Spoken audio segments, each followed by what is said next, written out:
رانا ثناءاللہ صاحب، ذرا سب سے پہلے یہ بتائیے کہ بلاول صاحب جو ہیں وہ روزانہ تقریر کر رہے ہیں اور روزانہ ان کی توپوں کا رخ جو ہے وہ مسلم لیگ نون کی طرف ہے. تو اب ظاہری بات ہے، ہم تو یہی سمجھ رہے ہیں کہ یہ گلگت بلتستان میں الیکشن ہونے والا ہے.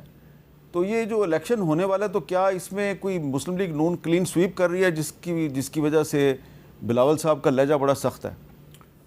نہیں، الیکشن جو ہے وہ 5 جون تک الیکشن، 7 جون کو الیکشن ہے، لیکن 5 جون تک الیکشن کمپین ہے. ہاں، تو انتخابی جلسوں میں تو ایسی تقاریری ہوا کرتی ہیں، اور اپنے ورکرز کا جوش اور جذبہ بڑھانے کے لیے اگر ایسی بات نہ کی جائے تو پھر کون سی بات کی جائے. اور میرا خیال ہے کہ 5 کے بعد یہ سلسلہ جو ہے یہ ختم ہو جائے گا، اور اس کے بعد پھر جو بھی معاملات ہیں ان کے اوپر یہ کوئی کشیدگی نہیں، اختلاف رائے ضرور ہے. مثال کے طور پہ اگر 18ویں ترمیم جو ہے اسے برقرار رکھنا ہے اور صوبوں کو پوری طرح سے امپاور رکھنا ہے تو پھر صوبوں کو ذمہ داریاں بھی تو اٹھانی ہوں گی نا. یہ جو سوشل سروسز ہیں، جیسا کہ بے نظیر انکم سکیم ہے، اس طرح کی اور دوسری جو ہے وہ پروگرامز ہیں، تو جب صوبوں نے 58% وسائل سے حصہ لینا ہے تو پھر یہ ذمہ داریاں بھی صوبوں نے جو ہے وہ پوری کرنی ہیں. اور بے نظیر انکم سکیم جو ہے وہ پنجاب کی حد تک میں بڑے وثوق سے کہہ سکتا ہوں کہ اس کا ڈیٹا درست نہیں ہے، اس میں بہت زیادہ کرپشن ہے، اور یہ لوگوں کو ماسوائے اس کے کہ ان کو بیکاری بنایا جائے، اس کے علاوہ اس کا کوئی جو ہے وہ فائدہ نہیں ہوا. جو پاورٹی ایلیویشن کی بات تھی تو کہاں اس سے غربت جو ہے وہ ختم ہوئی ہے. ایک اگر فیملی کو دو ماہ بعد یا 3 ماہ بعد 13,000 یا 17,000 مل جائیں تو اسے کیا بنتا ہے اس کا. تو اگر کسی صوبے نے اس کو جاری رکھنا ہے تو 100 بسم اللہ رکھے، لیکن پنجاب کی حد تک تو ہمیں اس میں کوئی جو ہے وہ استفادہ نظر نہیں آ رہا کہ اس اسکیم سے کوئی وہاں پہ جو ہے وہ بہتری ہو رہی ہو. تو اس کا مطلب یہ ہے کہ پھر بلاول صاحب جو ہے وہ فیڈرل بجٹ میں اگر بے نظیر انکم سپورٹ پروگرام مرکز سے صوبے کی طرف منتقل کرنے کی کوشش ہوئی تو وہ بجٹ کو ووٹ نہیں دیں گے؟ دیکھیں، ان کی ایک اپنی رائے ہے، ان کی تجویز ہے، ان کی رائے کا ہمیں احترام ہے، ہمارے وہ کولیشن لیڈر ہیں. لیکن ہوگی تو تبھی جب اس کے اوپر کنسنسس ہوگا. لیکن اس سے مراد یہ نہیں ہے کہ ہم اپنی رائے یا اپنا اختلافی رائے جو ہے اس کو رجسٹرڈ کروانا چھوڑ دیں. ہم یہ بات کریں گے اور اس کے اوپر آرگومنٹس ہوں گے، اس کے بعد اگر کنسنسس ہو گیا تو یقیناً جو ہے یہ صوبوں کی طرف جو ہے وہ چلی جائے گی. اسی طرح سے جو گلگت بلتستان اور آزاد کشمیر کی بات ہے کہ وفاق اگر کنگال ہو گیا ہے تو منسٹری جو ہے وہ ختم کر دے. وہ بھائی منسٹری ختم کرنے سے کیا فرق پڑے گا؟ آزاد کشمیر کو تقریباً 350 ارب روپیہ وفاق دے رہا ہے ہر سال، اور تقریباً کوئی 150 کے قریب جو ہے بلین جو ہے وہ دے رہا ہے جی بی کو. تو وہ تو آخر وسائل ہوں گے تو دے گا نا. یہ صرف وزارت ختم کرنے سے تو یہ معاملہ نہیں حل ہو جائے گا. وزارت کا اپنے طور پہ ایک منسٹر کا یا اس کا مختصر سا جو سٹاف ہے اس کا کیا خرچہ ہوگا؟ تو یہ وہ چیزیں ہیں، ان کے اوپر ڈیبیٹ ہونی چاہیے، ان کے اوپر ڈسکشن ہونی چاہیے. اس کے بعد جہاں جہاں کنسنسس ہو جائے اس کے اوپر آگے جو ہے وہ بڑھنا چاہیے. اور جہاں تک آپ نے بات کی ہے کہ وہاں پہ کلین سویپ، ایسا بالکل نہیں ہے. وہاں پہ 24 سیٹیں ہیں، 24 میں سے 2 حلقوں میں ہم انڈیپینڈنٹ کینڈیڈیٹس کو سپورٹ کر رہے ہیں، 22 حلقوں میں ہم نے کینڈیڈیٹ جو ہے وہ فیلڈ کیے ہیں. 15 میں ہماری پوزیشن ایسی ہے کہ ہم وہاں پہ نمبر 1 ہوں گے یا نمبر 2 ہوں گے، اور یہ الیکشن کا دن جو ہے وہ ڈیسائیڈ کرے گا. اور ہماری کوشش تو یہ ہے کہ ہم 15 میں ہی نمبر 1 ہوں. تو اس کے یعنی جو ہے وہ مائنس پلس یہی وہاں پہ رزلٹ ہوگا. کلین سویپ وہاں پہ کوئی بھی جماعت جو ہے وہ نہیں کر رہی. یہ میں سمجھتا ہوں کہ 3 جماعتیں وہاں پہ مقابلے میں ہیں، کمپٹیشن میں ہیں. آئی پی پی، ان کے پاس 3-4 آئی پی پی استحکام پاکستان جی، ان کے پاس 2-3 لوگ ایسے ہیں جو کہ وننگ پوزیشن میں ہو سکتے ہیں.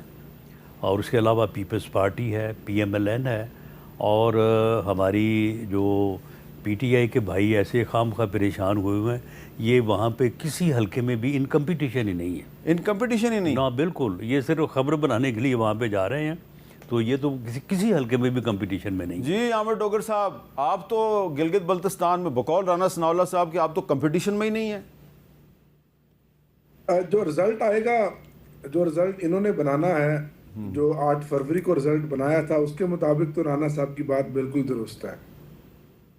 اگر عوام کی آپ بات کی جائے تو عوام میں 90% صرف PTI ہے, نہ صرف گلگت بلتستان بلکہ پورے پاکستان میں. آپ جانتے ہیں, سب جانتے ہیں کہ مقتدر حلقوں نے یہ فیصلہ کر لیا ہے کہ نہ گلگت بلتستان میں تحریک انصاف کو حکومت دی جائے گی, نہ کشمیر میں.